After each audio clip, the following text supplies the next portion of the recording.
Hello, my name is Bridget O'Connor from the Centre for Disability and Development Research at Australian Catholic University in Melbourne, Australia.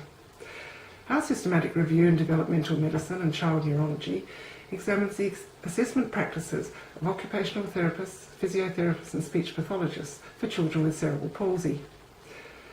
Over the past 2 decades, many assessments have been developed and validated for children with cerebral palsy across all domains of the ICF.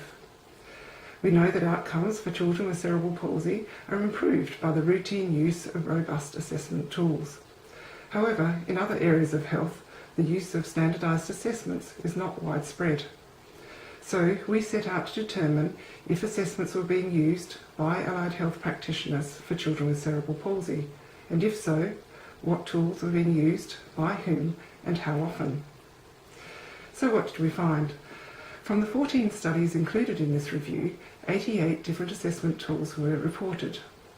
23 of these were used by a high proportion of therapists. However, only 3 of these were validated for children with cerebral palsy. These validated tools, goniometry, the gross motor function measure, and the gross motor function classification system, all assess aspects of gross motor function. In contrast, we found that validated tools for the assessment of hand function, self-care, communication, speech, pain, and quality of life were used infrequently or not at all, in spite of these areas being important to children with cerebral palsy and their families.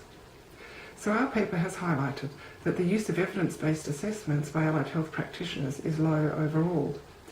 In some settings, therapy outcomes in areas other than gross motor function are not being evaluated for children with cerebral palsy.